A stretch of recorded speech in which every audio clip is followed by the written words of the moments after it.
Okay, so welcome back to Buckle Up. My name is Rob Wilson and this is the MG4 Extended Range. So then, the MG4, we've driven it on the channel previously, but that was when it was only available in a long range form.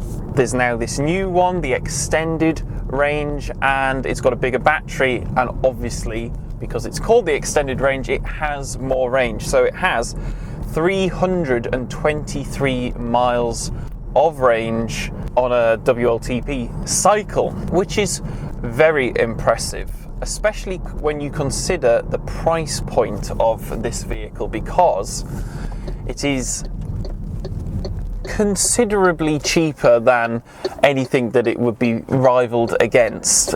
It's basically £36,500, which is pretty crazy really when you consider that things that you could get alongside this are more than that and will do considerably less range, 75 miles less range than this. If you want an ID3 with a range of over 300 miles, it's way over £40,000. And according to the car, it isn't lying, because it's got 93% charge at the minute and 293 miles of range. So it is going to have, in the real world, 300 miles of range when it's charged to 100%, which is really impressive. It is not a perfect day today. It's a bit cold, a bit cloudy, so the battery range should be impacted by that, but yet I would still easily have over 300 miles of usable range. And in my experience of driving electric MGs, I drove an MG4 from Essex to Norwich, and the figures didn't lie. In fact, it actually did better than what it was predicting when I set off, so I've no doubt that it would work like that in the real world. So the battery itself is 77 kilowatt hours. That is a jump up from the mid-60s that it was in the long range version, and it's still got one motor and it's going power to the back wheels, so it is actually reasonably fun compared to other cars in its class like the ID3.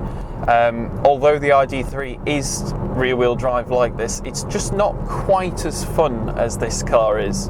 So not only is the battery bigger and the range bigger, it also has more power. So we've got 245 brake horsepower in this model, and torque has gone up quite a significant amount as well to 350 newton meters. So if I pop my foot down, whoa, it does give you a push back in your seat. There are different driving modes, so I'm just gonna go into the screen and pop it into sport mode. Oh, it's got orange. Oh, yeah. It's not massively fast, but it's way quicker than a lot of conventional ICE power cars, petrol and diesel cars. Wow. Yeah, so it's 0 to 60 in 6.1 seconds, which is properly hot hatch territory. That's similar to the Hyundai i30N, for example. And the top speed has gone up slightly as well to 112 miles an hour, but that's less noticeable and not really relevant unless you live in Germany, which I don't, so I'm not really too fussed about that. This car weighs 1,748 kilograms, which is about on par with rivals, but I don't know, there's just something about how this chassis is set up that it's just a little bit more engaging, and it's sort of leaning into that MG heritage, I guess, of it being sporty. The steering wheel's really thick. It's almost like a BMW M car in that regard, really. I mean, I'm always impressed when I get into these electric MGs, and you look around the cabin and the quality is absolutely fine. You've got a 7-year warranty. It drives really nicely. The interior, while minimalist, isn't offensive. It's got a reasonable amount of tech. You've got the MG Pilot suite of different safety features, adaptive cruise control and all of that sort of stuff. And yet it costs so much less than its rivals. And every time I get into one of these, I'm asking myself constantly, why is everyone else so much more expensive? And I know that this is built in China, but they're finding ways of beating the Germans at their own game, and the Chinese have only been making cars for really properly 20 years or so. I just think it's so impressive how quickly they've managed to not only match what European manufacturers are doing, but absolutely wipe the floor with them in certain regards, especially on affordability. So we're driving on normal-ish roads today. We're not on a track, so this is very much how it would be in the real world. And I have to say that it actually, as I remember it being last year, it drives really well. The ride is really compliant and nice. It's not too crashy. It's quite good at keeping out external noises. Yeah, it's super impressive, and I'm going to get on some slightly more interesting roads in a second, and then I can try out the handling. In fact, I'm at a roundabout now, so we're in sport mode still. So we'll give it a quick run around this roundabout and see how grippy it is.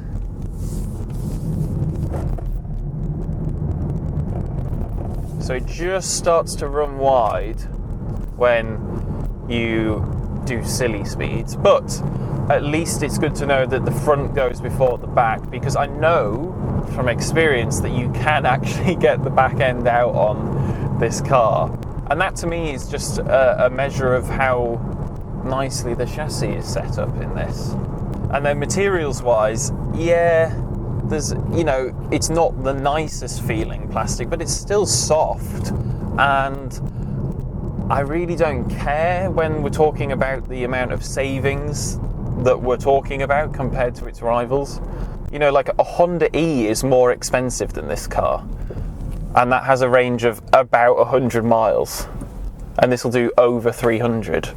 That's the sort of ballpark we're talking about here. You do have some shortcut buttons on the steering wheel, so although the climate controls are in the screen, you can control them using the steering wheel controls if you set that up. So that's a bit better than it just all being in the screen like it is in so many modern day VW products. In terms of stuff that I've got in here, I know for a fact that there is enough space in the door pockets for a large bottle of water. I've got a nice center console with a bit of a bin in it that's actually quite a decent size. There's a bit of netting. There's a little bit down here, a slidey cubby tray. You've got 2 cup holders. You've got a plinth with your drive selector and automatic handbrake on it, and then a phone charger as well. It's just really well thought out, really well put together, and it's very difficult to criticize it when you know how inexpensive it is compared to its rivals. But that is probably enough chatting about this new extended range MG4. So I think what I'll do now is sign off. So thank you very much for watching. If you've enjoyed the video, make sure to give it a like. If you have got something to say, please comment down below. Let me know your thoughts on the MG4 extended range. If you've got any questions, I'll try my best to answer. Most importantly though, please do subscribe. and hit the notification bell so you're notified every time we make an upload. But thank you for watching, and I will see you next time. Bye.